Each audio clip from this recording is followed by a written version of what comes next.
Welcome to the BEASTwriter family, where social media engagement is encouraged. I am your host, Ryan Sakamoto. We are here with Jerry Yang on this Taco Tuesday. Jerry, thank you so much for tuning in. He's part of the BEASTwriter family, as well as a BEASTwriter Plus newsletter subscriber. So again, thank you for going ahead and always showing the love and support here in the BEASTwriter family. Jerry, how are you doing today, my man? Good, man. I'm looking forward to getting one of those shirts soon. To really be, yeah, that shirt. These shirts. There we go. It looks nice, man. Looking Thank forward to getting one of those one of these days. So you. I'll definitely rock it on the show and You know show what? my love and support as always, right? Thank So you, man. Appreciate it. Yeah, it's funny because like a lot of people in the BEASTwriter family have been buying these shirts. So for those who don't know, I'm going to put this up on the community page on YouTube as well as all my social media outlets. They are definitely made and designed in here in the U.S. Good quality, best of premium quality. It's a 100% ring spun cotton. And then the dark heather gray is actually a collie cotton blend, so it's really good. Um, Expensive to make, but in my estimation, I'm all about quality over quantity. So they are one for $30 and then two for $50. So what people are doing is they're buying a his and hers type of a deal. Like my friends were getting it, and they're like, "Hey, my wife kind of liked the material of the shirt. She didn't care about the BEASTwriter family, but she liked the yeah, of course. I like the material of the shirt." And he's like, "Man, can I get another one?" I was like, "Yeah, sure." That's a good strategy, though. Make it so that people actually wear it. You know what I mean? Because it's like some shirts are like, I love the design, but it feels like crap. So Yeah, no, exactly. So these shirts are like, even though you don't like the BEASTwriter family, or if you do like the BEASTwriter family, because of the quality of the shirt. I mean, where else can you get like this type of quality shirts? It's polybagged, right? And look yeah, at it, polybagged. It's nice. all D-tagged, and it has our special 6-point star tag, which is on our logo. So a lot of thought process and a lot of attention to detail went into these shirts. But Nice, anyways, nice. let's get started. Let's go ahead and talk about the 49ers running back situation. Everybody wants to know what's going on with the 49ers running back situation. I put up a depth piece article up on the BEASTwriter Plus newsletter. If you guys have yet to subscribe to that, please be sure to do that. I want to do this as my 9 to 5, but obviously it has to be able to pay the bills, just like all of you guys, right? I have to be able to do this for a living. So I talked about this. I don't know if you caught that article. I know you've been busy working, but basically, just an update. They signed Jacques Patrick. I tweeted some stuff out there. Posted that up on Discord. If you guys are not on Discord, we do a lot of different things other than YouTube and Twitch. I know I'm plugging all my social media outlets, but I mean, again, you have to be Gotta up. do it. Love the grind, man. We all love the grind, dude. You So have to. You have to. But anyways, getting back to it, they picked up Jacques Patrick. I thought it was a move where, yeah, there's not much on the street. You know what I mean? Like, what are you going to do? I mean, Wayne Gallman got picked up by the Falcons, so there's no point in yeah, targeting a veteran like that. At this point, it's almost like he can plug and play any running back. He can plug me in at running back, which I stated in my BEASTwriter Plus newsletter subscription, saying, "Hey, look, like you can plug Jerry Yang in there, and we'll be honestly, we would at least." but well, do you think speed factors in though? Because I think that's one thing I noticed is Cannon was in there, but he looked slow. In that offense, he was still productive, but he looked slow, right? So that would be my only question to you. Like you plug and play anybody, sure to get the yards, but Mhm. if you can't explode and you don't have the speed, then are you gonna settle for five, 3 to 4 to 5 yards versus like the Moster, cutter run, getting touchdowns and becoming a legitimate threat, right? I think that's the part where the Niners are missing. We Right. have Kittle as a threat. We have Debo now as a threat. But now the running back used to be a threat. Right. Now it's not, right? So I don't know if anyone's really planning for Elijah Mitchell, and we saw he got stuffed, right? So Right. I get that we can get yards, but to be a threat, though, I think you need the speed still, don't you? No, honestly, I think, like I said, you can plug a 4.66 guy in there, and he would be able to have success against that zone blocking or in that zone blocking scheme. Because what happens is, again, the offensive line are positioning themselves to block a certain area, and they have the advantage every single snap because they know when they block a certain area how they're leveraging their splits pre-snap. It doesn't matter how the defensive line lines up. The defensive line is going to line up however they are taught to play their certain techniques. What happens is when they stretch them out horizontally, that's when you get guys on the move. And again, if you have half a step or even a quarter of a step on a player, staying on the outside hip of wherever that positioned offensive lineman is, comparable to that defensive lineman, you're going to win that every single time, based on leverage. And you're talking about leverage points. Right. So when you have a running back who just doesn't have to have the vision, like I said in my tweets, I said, in my Beastwriter Plus newsletters, like in the zone blocking scheme, you don't have to have great vision. You don't even have to have great speed. But what you do have to do is have the ability to hit the hole and be a one cut back, and that's exactly what Jock Patrick brings to the table. So that's why. So you like the fit then? You think it's a pretty good fit for the Niners? That's good. Because you wanted TJ Yeldon, right? I think I did read that newsletter, by the way. I know you were pumped on TJ Yeldon, right? So do you think the Niners made the right choice here, or do you think TJ should have got the look?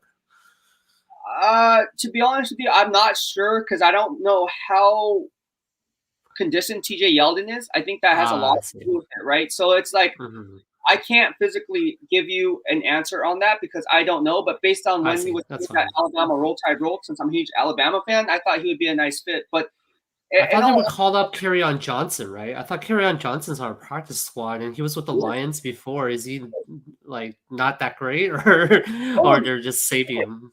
You're going on dirty thirds, sloppy fists. Okay, there is no one out there, dude. There is no one out there. Right. But what's good about Kyle Shanahan and him being able to hide his players' best deficiencies and hyping up their strengths is the zone blocking scheme. And ultimately, you have to have a household name to get your. I mean, look at Raheem Mostert. He was not a household name. That's true. Yeah. Okay.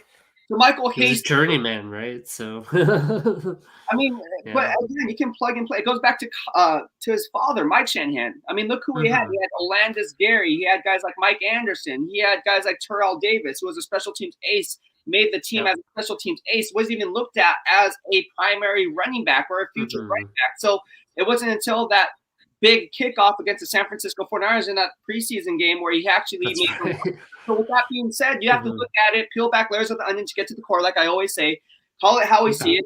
And what we see is you can plug and play almost anyone at running back and they'll have success. Yeah. Dude, how sad are you for Trey Sherman, though, man? I thought that hit was pretty dirty, right? Lowering the helmet, but he must have been so excited to get that 8-yard breakaway, and he was probably going to finish the game, right? Because I think Hasty was banged up at that point. They probably wanted to save Mitchell because of the shoulder issues that he was feeling. So he probably would have finished that game and gotten all the snaps, but it ended pretty abruptly. And I just feel for the guy. You know what I mean? Like, all football statistics aside, I just thought as a human and a fan, I felt really bad for him. You know, like, how did you feel about that? Did you think that hit was dirty, or, what was your thoughts? What was your take, I guess, when you first saw that injury? I could tell that the Philadelphia Eagles were kind of frustrated toward the end of the game. Anytime you play football or any kind of competitive sport, even I get this way. I get on edge. If you knew you were in it the entire game and you just lose it. I mean, I'm not saying you take cheap shots, but you take your frustration out. They had a chance to win, though. It wasn't a blowout, right? So why was it seem premature to feel like that? The only thing that I could say about Derek Barnett, and I think it was a dirty, cheap shot. I'm not saying I'm not saying do that because I think that was 100% wrong. Okay. I would never do that.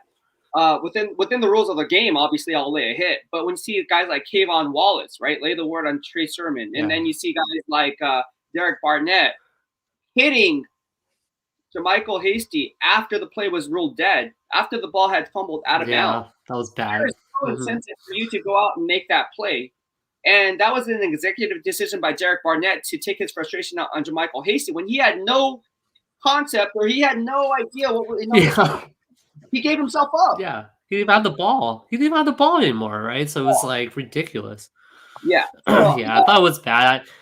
I just thought it was like premature, right? Because it's like they were still in the game. It wasn't like it was a blowout. Usually you see this when there's a blowout and people are frustrated or losing at home. But Philadelphia has a pretty hostile stadium, so maybe the players are feeling the heat from the fans or something. But it's I just feel bad for Trey. That's all. So after all that. I mean, but again, it's a contact sport. Injuries do happen. Yeah. We see it with teams like the Pittsburgh Steelers. We've seen it with teams like the situation with the Houston Texans and Tyrod Taylor. We see a lot of these injuries that happen. And And at the end of the day, you can say the hit was dirty. You can say all you want, but let's face it, real football has died. I mean, if Ronnie Lott was in today's NFL, he would be banned just like Vontae's Perfect is, basically. Okay? Yeah. And we love Ronnie Lott. Okay, so let's not get it twisted. I mean, football is a contact sport, but, obviously with the CTE and all that stuff, that has to play a role as we learn science and how that affects the brain and everything. So I get it. But at the end of the day, it's a contact sport. Players are going to get hurt. Yeah, that's true. I can't disagree with that one, right? I've always seen past clips where people are headbutting each other, people are elbowing each other, like even poking people in the eyes and stuff, So, right. So it's a different game now. Yeah, so we have some questions here, and how we're formulating our game plan moving forward here in the BEASTwriter family is send us those super chat and super stickers. That way we stay on topic. As we hit football season, we have to make sure we're on topic. So by sending in the super chat and super stickers, it helps us keep upkeep of the channel for one, but more importantly than that, keeps us on topic. So if you have something of value, please consider sending us a super chat. That's how we're going to format things and our questions moving forward. So let's go ahead and stay on topic. I know you only have a certain amount of time. Yeah. Let's go ahead and talk about the wide receiver position. Let's talk about Brandon Ayuk. Is he in the doghouse? Is he not in the doghouse? And if he is in the doghouse, or if he's not in the doghouse, what is your take on Brandon Ayuk going up against the Green Bay Packers on Sunday Night Football under the lights? So I don't think he's in the doghouse anymore because I think he's gotten a lot of snaps. He got a few looks. He made a really good play. I think that stood out, that one play. And now with the injuries to the running backs, I think they need Ayuk, right? I think Ayuk was a big threat last season with Debo out. I think they just need him back to be another threat, right? Like another Arsenal, another, three-headed dragon type of thing where you have Debo, Kittle, and him, So I think they need him in the game plan now. They can't really – this whole resting him or punishing him type of thing, I think needs to end, especially with such a big game against the Packers at home. That's a really competitive game. I think yesterday the Packers showed that they're better than we thought from first week.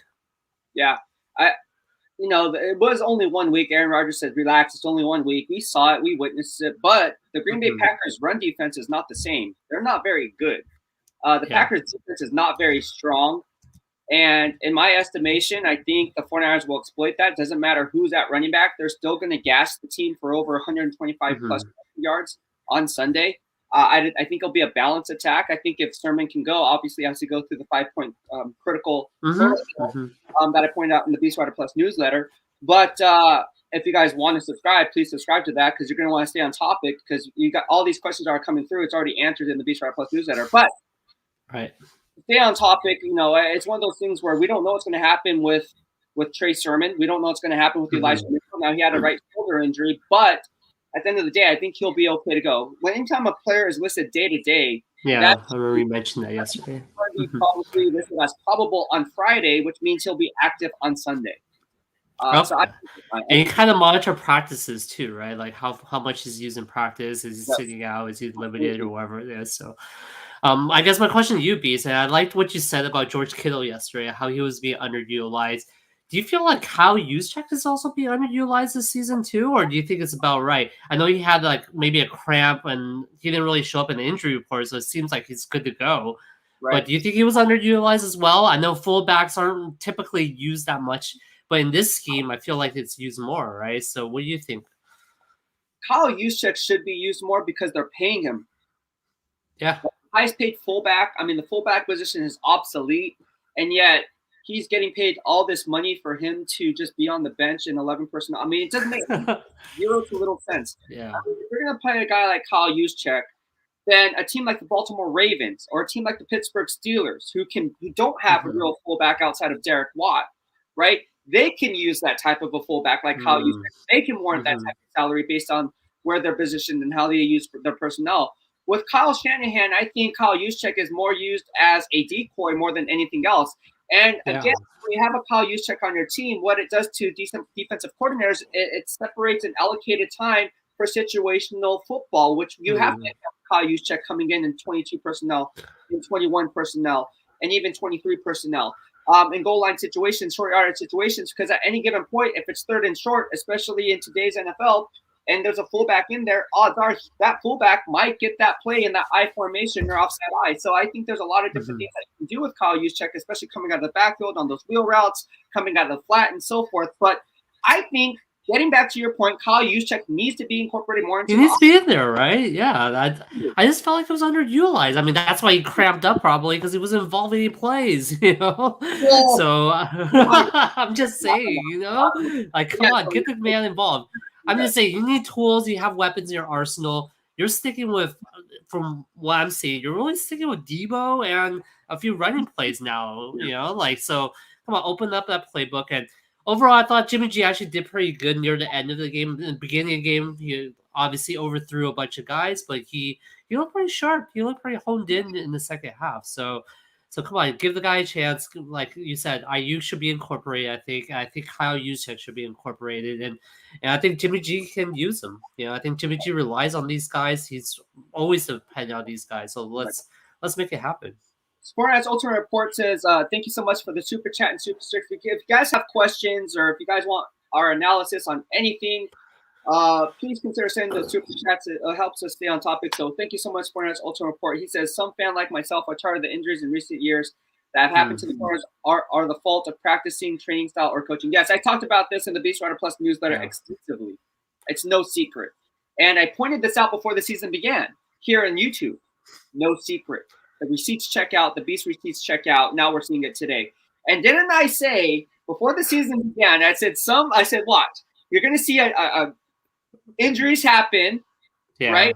For one player, I'm not going to name it after this player got hurt. We all know who it is. I think. And then what happened? Boom. Yeah. Boom. And then what's today? Boom, boom, boom. So you cannot show me being at 49ers practice for the better half of the last decade, seeing how they stretch, and then having a new strength and conditioning program in place and seeing how those guys stretch and or lack thereof. And you can't tell me that soft tissue injuries are not going to happen or not going to happen because, again, when you're going through the motions, and again, I have friends who work with the 49ers players, the big-time players, and they get the practice film. They see what's going on practice as far as the stretching routine and everything. That's their physical therapist. And they're like, dude, like, Beast, like, I can't believe – you were right, man. I can't believe this is going on. I was like, bro, literally I had this conversation with my buddy last week when he trained some of the 49ers players for the physical therapy. In fact,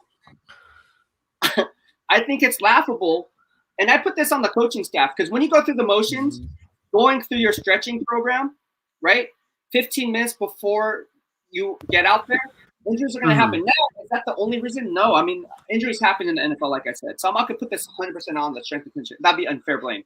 You just thought they could do more, right? That's what you're thinking. The training staff could do a lot more to help them out. Education through stretching, like you said, or maybe just overall conditioning, right?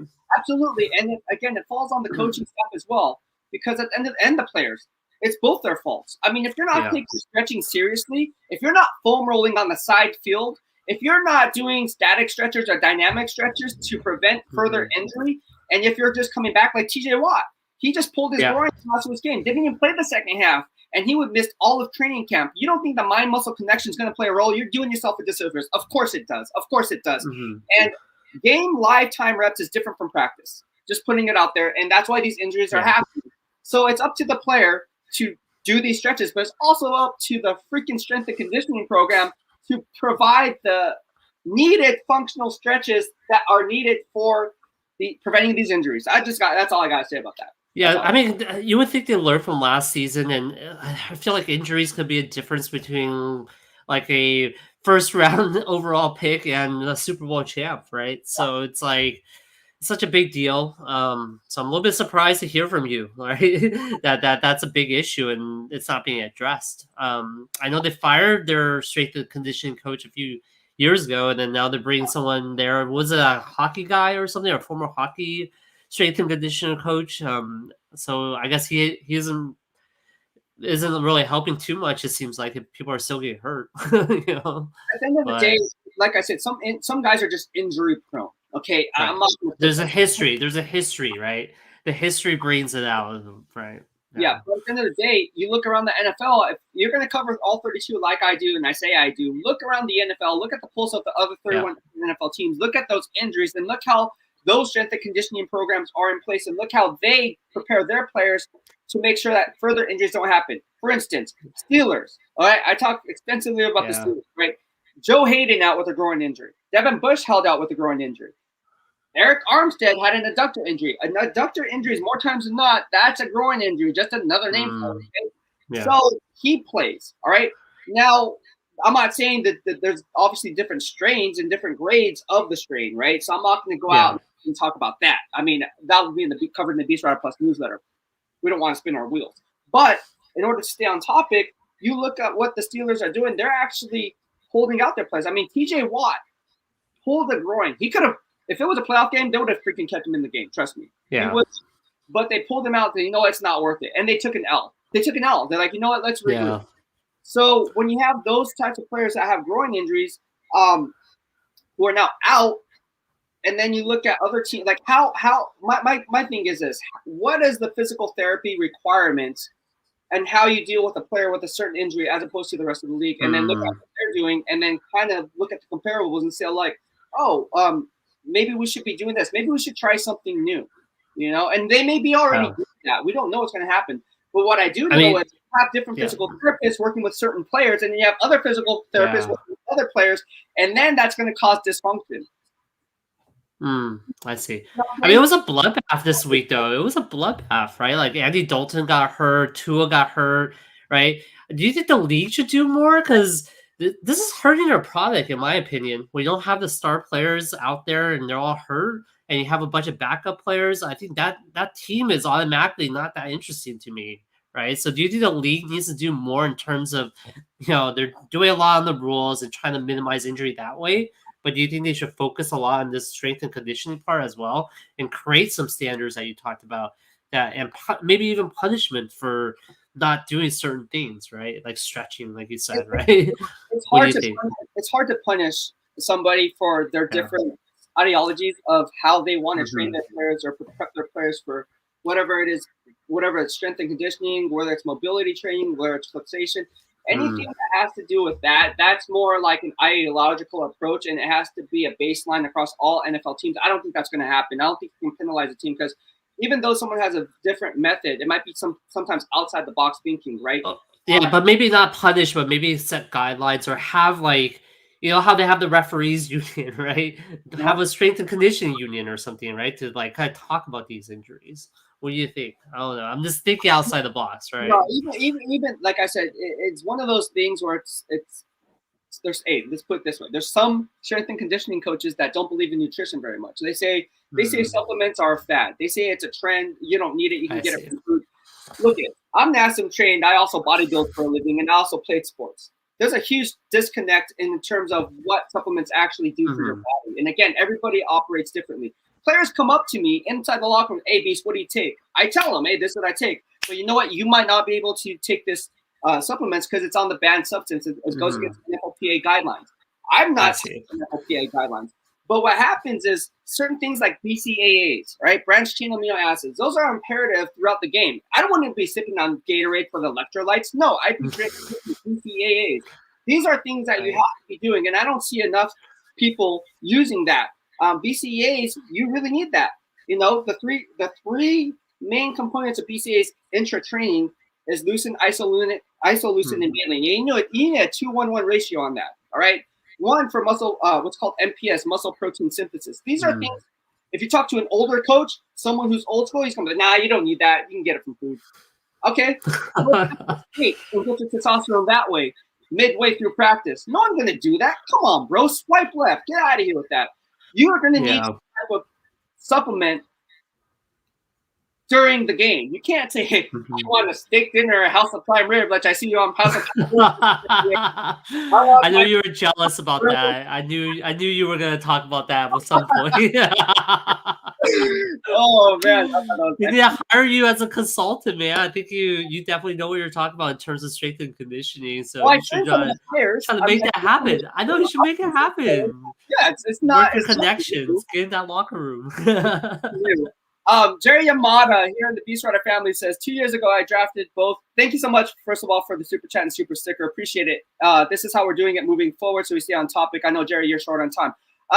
2 years ago, I drafted both top tight ends for my fantasy football team and crapped out. Kittle and Kelsey didn't help me. This year, I have Christian and Kyler. Well, stop stop drafting top tight ends. That's all I can say in there. I never draft a tight end that's top. I wait till the last few rounds. Like the way I always draft is tight end and kicker and defense are always near the end. Because I feel Really, like I they don't think. generate that many points for a tight end, and I Well, think quarterback is sometimes there too because there's so many quarterbacks out there, and especially if it's a one QB league. I think why do you need to draft them number 4 pick or whatever, right? if it's So Pat Mahomes, I'm drafting him. I'm drafting. who? If it's Pat Mahomes, I'm drafting him. Nah, dude. Pat Mahomes, I'm drafting him. Sure, but there's always risk, man. Like I think he's might be special, but then would you really want to give up your top running back for him? Well, it depends on So draft which are position. hard to get, right? I Yeah, mean, obviously you're going to take running backs first, but I mean, like based on draft position, based if it's snake or if it's rotating or if it's live, yeah, that's going to have a that's great true. That factors in for that sure. factors hugely into it, and that's why I hate. If we're talking about fantasy here, Jerry Amata, I hate doing snake, and I told you this. I hate doing. Yeah, I've heard you say this before, but it's like the most traditional one. Snake draft is the worst type of draft, and I'll tell you why. I would rather be, if I'm doing snake, in the very front or the very back, because now you get back-to-back picks in the following round, right? Really? You think that's Yeah, the strategy? Because a lot of people like the middle, actually. dude, So if that was give me the back end. I don't care because you're looking at tiers. You're always picking in the middle of tier yeah. every single round, so you're not getting a really highlighted player. You're just getting an average Hmm. player, so your team would be average across the board in that round. I would rather Right. roll, especially every fantasy. Anybody who plays fantasy knows this. Anytime you play fantasy, there's always 4 or 5 guys who are just like, damn, they should have been in the second round, right? They could, depending Right. on the number of teams, right? 10, 12 team, 14, 16 team league. Hmm. I could have got those guys. I mean, look at last year, Justin Jefferson, for crying out loud. Yeah. I mean, guys like that, they pop up. So that's why I'm like, you know what? I would rather pick up in the tail end or the very front of the snake draft. I hate the middle. And I would, if there was a time where I can trade out for that, I would go to the gym. Hey, I don't mind picking last, bro. Is that cool? Seriously. Yeah, I think. Well, no, you have a point because the thing is, with the being at the end or beginning of back-to-back picks, you don't have to worry about a person not being on the board anymore because you know they're not gonna be on the board, right? So you pick Yeah. based on like, hey, I'm gonna get guys I know that are not gonna be around anymore when it comes back to me, right? So I think I get your point. I get your point on that, but yeah, what's your preferred method? I remember you talking about this where it shifts towards the middle, like it kind of like a snake, but it moves Yeah. along the So tiers or whatever. so how I do my drafts is, and this is the only way I play. I mean, and it works out. It checks out. I mean, everybody is in line with it, and the line of thinking behind it is a rotating schedule. You know how, like in middle school, you have periods 1 through 6, and then Yeah. 6, 1, 2, 3, 4, 5. Yeah. Same process. So round one would be, if we had 6 teams. Let's just make it layman term, easy on everyone. Round one would be 6 teams. So 1, 2, 3, 4, 5, 6. And then the Uh-huh. following round, in round 2, will be 6, 1, 2, 3, 4. And then the third round will be Oh, 5, 6, 1, 2, 3. So now it's a fair trade. If you it's a just, moving snake, kind of a moving. I like I like I like it to call a rotating draft, like a Oh, rotating rotated draft. Okay. draft. Okay. Yeah, because you're rotating draft I position. see. Think of it in real life. If you were a GM, would you want to pick in the middle of the round every single year? No, because how many of those? Yeah, they're I gone, right? I would rather pick in the tail end of the first round and get the top pick Right. of the second round. Come on, like Have you ever done a bidding system before? Have you done a draft of that I hate where you that. bid on I hate players? that. Yeah, I hate that too, right? It's so That's too confusing. much. Like, I got I hate that crap too. newsletter, the BWF, our shirts, inventory, Bay Area rooted, personal training. Yeah, that's too much. Yeah, how do you still end up with Mac Jones with that type of draft? No, I'm telling you. Okay, so in case in point, I was in a snake draft in this one. I Yeah. hated it, but you know what? It was already locked in. I was like, you know what? And then all the quarterbacks were coming off the board. It's like, Mac Jones is out there. I like Mac Jones. I'm a Roll Tide Rule fan. I'm gonna go with Mac Jones. And So maybe I ultimately, should do that too. Because yeah, I have Jameis Winston in the bench right now. Maybe I should drop him for Mac Jones. So because no, no. my starting QB is Aaron Rodgers, right? So I this is a backup QB I'm looking at. So I like Jameis Winston more than Mac Jones, just because of the yeah, you off. like Winston. Well, I'm not gonna play him for a while. You know what I mean? With Aaron Rodgers, I think it's a must start until bye Yeah. week. You know, so True story. For us, Ultra Report says, I have a non-49ers question. Thank you so much for the super chat and super sticker. He says, do you think the Titans may be overrated, or is it too soon to call after just 2 games? I don't think the Titans are overrated. I think they're right where they need to be. And the reason I say that is because look at the division they're playing in. They're playing in the AFC South. So logically, they don't have much competition there. And the Atlanta Falcons aren't going to pose a threat. You see what I'm saying? I mean, sorry, that's the NFC no, South. no. He's talking about the Titans. Yeah. Exactly. Talking about Titans. The AFC South, the Jacksonville Jaguars is what I meant to say. They're not going to pose a threat, right? The Jacksonville Jaguars are not going to pose a threat. And then you look at teams like, let's say, the Texans, the Colts. I mean, I guess the Colts will be taking a dive right now, right? Yeah. Carson Wentz got hurt. Right. Their defense is not the same, right? Yeah. And then you look at guys like the who's the other team in the AFC South? So you got the Colts, you got the Titans. You got the Texans, right? I mean, David Cooley. I mean, cool story, bro. They have. I mean, honestly, we're laughing because it's laughable. It is. Could have been the coach. Anyways, Houston, Texas. Deshaun Watson's on the shelf for life in Texas. Yeah, he's. I'm surprised they haven't cut him yet. You know, so. 25 to L for Deshaun Watson, man. And they're going to be taking L's until they decide to play Deshaun Watson. Until Howard Taylor got hurt too, right? So they're on their third streeter. There you go. So yeah. So that's why I'm saying the Titans are not overrated. They're right where they need to be. They're going to win that division. I mean, look at what Derrick Henry did. What did he run for over? 180 something rushing yards or something? Some 170? Yeah, something ridiculous like that. So it was yeah. And then Julio Jones balled out of control, which I said Julio Jones would ball out of control. We had my man Terrell Davenport here in the ESPN reporter for the Tennessee Titans. My good friend TD said, hey, yeah, I agree with you, Beast. Julio Jones is going to ball out. And he's the one there at practice, and he agrees. So yeah, he's on my fantasy team, so I'm happy he is balling out, you know. So Mel says Mac Jones is great for 5 to 7 yard passing. He reminds me a bit of Alex Smith in the sense, not a dig on Mac. Oh, the Alex Smith card. He's also better than Alex Smith in a sense where he going through his progressions in this stage of his career, he gets it more. Alex Smith was kind of like deer in the headlights, so to speak. He didn't develop that progressional traits until after Mike Nolan was fired, after Mike Singletary was fired. Harbaugh came in, and once he left the Niners, basically, almost, right? I think that's where he really, because even with Harbaugh, I think he was kind of an afterthought. Like Harbaugh wanted his guy Kaepernick in there, so, but yeah. So because going back to the Texans, I wanted to ask you one thing. This was the talk of the NFL media this week, right? So did you see the decision they made against the Browns? So Texans pick up 13 yards on 3rd and 15. Browns was called for offsides, so they had to pick between 4th and 2 or 3rd and 10. So they end up going with 4th and 2, and they punted the ball away. Did you see that? Where were they positioned? What was the score? Where were they positioned? How much time? No, they were losing, right? They were losing. I think they were.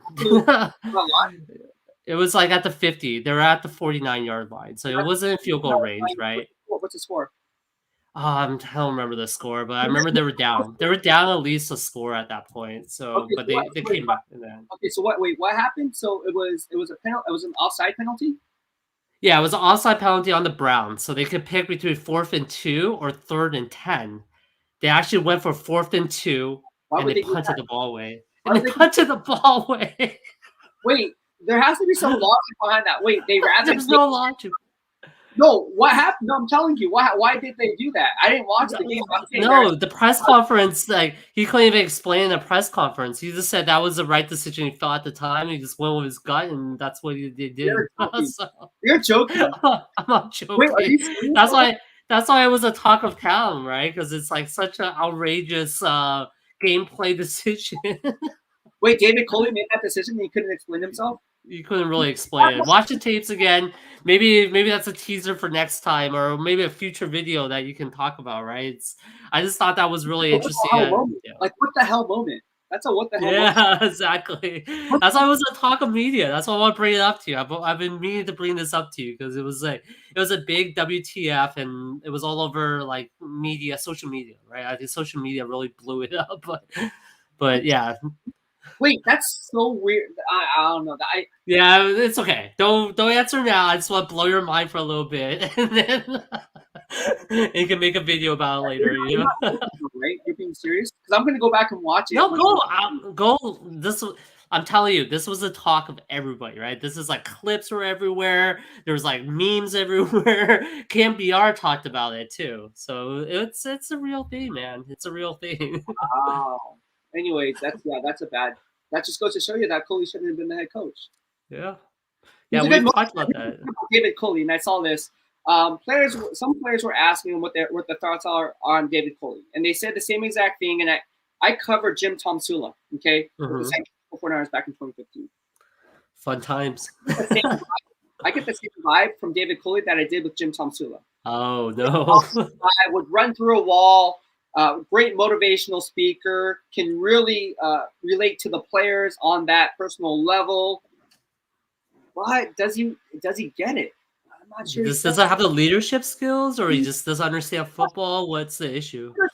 Leadership skills, and command. Yeah, that's what I thought. As a head coach. I mean, he might be a great positional coach, but at the end of the day, there's a lot of good positional coaches, but they can't pan out and be a head coach. I mean, you're delegating work on the 15-man roster aside from the 16-team practice squad, and aside from that, your coaching staff as well.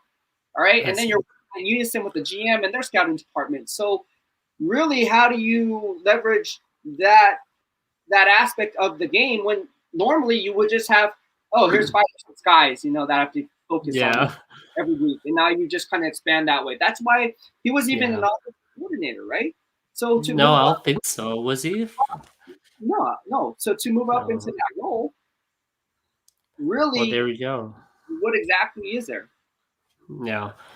So when you were there with Tomsula, were you there for that press conference where I think they asked him what's your plan for this season? And he gave like some weird answer. That Bulky kind of jumped in and said, "We're gonna run the ball." Were you there for that one? Because that was one of the most like famous moments of Tomsula, I think, because people were not only there, but I was the one on ESPN after. Talking about it. Well, you see Tomsula going like this to me at the end of the press conference. He wanted. It was just one of those things where we talked about my muscles with first conditioning coach or whatever coaching staff is on there during that time. But no, he was sweating bullets. I was there. I was there with Mayoko Barros. I mean, was he just really nervous? Is that why that's why Bulky jumped in? You think, or what? Or just kind of show the leadership skills, like you said? I think Jim Tomsula was just put in an unfair position. Now Jim Tomsula, there's kind of how do I say turmoil. Yeah, I mean, there's some people who thought that Jim Tomsula went behind Jim Harbaugh's back. That was running. I don't want to go too much in detail because. Oh boy! Yeah, don't burn bridges. Just stop. If it's gonna get you in trouble, just don't say anything. What I will say is, I know Jim Tomsula personally, and I know Jim Harbaugh personally, and I know what happened behind closed doors. I was there. My office is there. Of course, I was there from 2013 to 2018. I was there every single day. So yes, I was there. It was very surprising because even after that press conference, I remember I was sitting next to Mayoko. It was me, Mayoko, it was Barros. Cam Inman was in there. I don't remember who else was in there. I remember just us 4 in there. Tim Kawakami was there. And I believe Dan Brown was there as well. So was Janie McCauley. So it was only a handful of us. They took us in the back room, and we had an exclusive with them, right? Shortly after. And that I shot a picture. It was then I think it was shared on ESPN. And so we had a discussion about Jim Tomsula off the record. It was on the record, but it wasn't with the cameras. But like it was kind of like more personable. That's where you kind of gauged Jim Tomsula and his ability to be an NFL head coach, which at that point I think he was in over his head. But at the same time, it's almost like he's a nice guy, great guy. Unfortunately, it just didn't work out for him because he wasn't qualified to be in that position. Right. Yeah.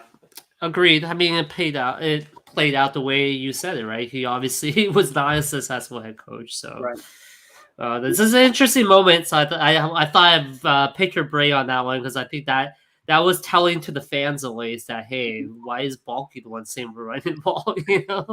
So that was weird. That was a weird moment.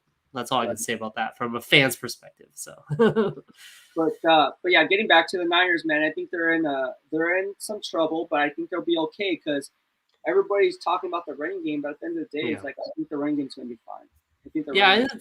it's still one of the deeper positions. I know, and I think that position, even though there's not a lot of talent out there, at least you can always find somebody that can do okay, right? Versus like a cornerback, I feel like if someone's hurt, there's a big drop off in cornerback. You know, like you get a bad cornerback, what's going to happen? Guys like Tom Brady's going to like pick on that dude all day. You know, so it's I think yeah, I agree with that. I think it will be okay in this position at least. You know, fortunately, Quarterback's good. overall, yeah, go ahead. Quarterback. The quarterback Yeah, position. quarterback. You know, Yeah, yeah, Dio Lenore, Dio Modor. I don't know how to pronounce it. Dio Modor. I'm just gonna call him Dio Lenore. yeah. Even though he's a rookie, he's not looking the part. And why is Mm, Andrew Thomas, a third-round pick, who was drafted rounds earlier as a third-round pick, as opposed to a fifth-round pick, a healthy scratch? yeah, I mean, I said that's this shocking. Yeah, in real time and in hindsight. The Beast receipts check out. I said they should have went after Asante Samuel Jr., who just got an interception. yeah. Oh man, and Aaron So Baines is a healthy scratch. yeah. Aaron Baines is a healthy scratch. So let me ask you this, right? There's a lot of talks about how Shanahan looks at how players do in practice and kind of activates people based on that. Is there any truth to that, or do you think it's just talent level wins out in the end? You know, because there's a lot of talks about that on why Ayuk was kind of in the doghouse and why Trey Sherman was deactivated for the first week. It's because they didn't look that great in practice, or they were mailing it in, or whatever it is, right? But I don't know how much emphasis practice really makes in game time decisions.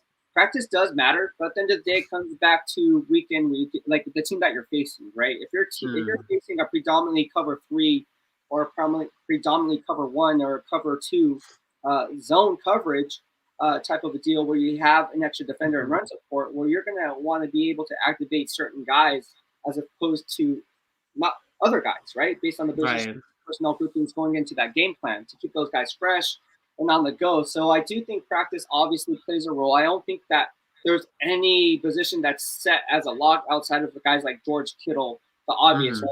Outside of the offensive lineman, I think that's pretty much set. Guys like Eric Armstead, they're not going anywhere, right? Yeah, Bosa probably. But then there are a few guys who are kind of borderline. I think what Kyle Shanahan does, and he does a really good job at this, is he motivates players based on, hey, I don't care if you're drafted in the first round, kid. If you're not the ball, I don't care about confirmation bias or recency bias based on when you're drafted. If there's an undrafted guy who's making plays on the football and he has a better rapport with Jimmy Garoppolo behind center, I'm going to roll with Trent Sherfield. And if you don't like it, play better. Same thing like when I criticize players, right? If you don't like the way I criticize you, play better. My job is to protect you. It's your job to perform. Don't like it, play better. Don't like it, play better. And I think that was a huge motivational factor for Brandon Ayuk going into this week against the Green Bay Packers, right? Exclusively in the BEASTwriter Plus newsletter on why I think Brandon Ayuk should be a stardom player, because based on what I think things are trending, I think he's going to get a lot of targets. I think after this week is over, the storyline will be Brandon Ayuk is back on track. Dude, set your fantasy rosters already, man. Beast is projecting it now. I would take that seriously if I were you guys. So if you have Ayuk, put him in your starting lineup. That's what I'm hearing. I'm biased though because I have Ayuk on my freaking team. I knew it. So I have Brandon Ayuk, I have George Kittle, and I have DK Metcalf. Those are my seasoned veterans, and the rest are rookies. So like, you know what's my rule? My rule is never draft a Niner, dude. I just get too emotionally attached to it, so I can't do it. I never draft Niners. You're already emotionally. We are all emotionally attached by. That's what I'm saying. That's why I don't draft him, dude. I don't want I don't want him on my team. Besides a kicker, I'll draft like Robbie Gold or whatever. But other than that, dude, my rule is never draft a Niner, dude. I can't start another guy over Ayuk, for example. Like I just can't do it because I'm like, I can't go against my team. That's why I never do it because I don't want to cloud my judgment on it. So no, I try to take the bias out of it, and I just draft. It's so hard. It's so hard when you're a fan, though. You know what I mean? It's so hard. Well, here's the thing: if you're already rooting for them anyways, then root for them more. That's true, but fantasy's different, man. In a sense, they're leveraging your your play because of the fact, like, if you're going against a George Kittle and you lose, you're like, That's oh, George true. Kittle has 100 receiving yards. I don't give a crap. Yeah, Jimmy see? for 3 touchdowns. See, that's why. One, I don't give a crap. Trey Lance, whatever. So you're like, I lost by 15 points, and George Kittle scored 25 of those points. And I would have won if George Kittle wasn't on that team. But so win-win for me. My team won, and oh well, at least my team won. Makes me feel better about the loss. Let's put it that way. Dude, like, yeah, it's fun, right? We need to be a league together one of these days. Like, we should do a Discord league next season. I wanted to, but you're in. I know. I was I'm in so many leagues. It's so hard to keep track after a while, dude. I get it. And at some point, see the reason why. Getting back to what you're saying and piggybacking on your analysis there is, that's when I do get upset is when I'm in like 3 or 4 teams and I have different players in different leagues, but then when they all play each other in different leagues. Yeah, right. Why you root for? Yeah, why even watch? The only time it gets interesting is when there's like 2 of your 4 teams that are actually winning, and you're like, okay, I'll come on those teams. The other teams, I don't care. I'm not going to set the roster. I'm already out of the playoff race. All right. Well, thank you so much, Jerry. I know you have to get going. This will wrap it up on the BEASTwriter family channel with Jerry Yang on this Taco Tuesday. Jerry, thank you so much for tuning in. And thank you for having me. Thank you for having me. It's always fun, Like, I think there's so much to talk about. I love your newsletter, like I said. So, overall, it's really good. I think I like how like the length of it too. Actually, right? It's not overwhelming. Where I can actually read through it and be like, okay, I didn't spend 30 minutes trying to digest this. So it was not too long. So I appreciate that fact where it's those snippets at a time. So keep it up. Keep up the good work. Thank you, man. I appreciate it. Well, that'll be it. Thank you so much, Jerry. I appreciate you, man. Thank you. All right, so that's going to wrap it up for the BEASTwriter family channel here on YouTube, Twitch, you name it, Twitter, wherever we're on Facebook Live. Be sure to subscribe to our BEASTwriter Plus newsletter in the description box below, and that way you can stay up to date on all things Beast in real time when we're not posting live videos or static videos in between. Also, join us on Discord, which I'm going to wrap up here, and I'll post that here because if you're not following us on Discord, you won't know my firsthand news and my NFL insider analysis before it happens or before it breaks on Twitter. I will post it exclusively on Discord, so you'll be in the know before they know. Thank you so much for tuning in, guys. I had a lot of fun. That'll be it for today on this Taco Tuesday. BEASTwriter out.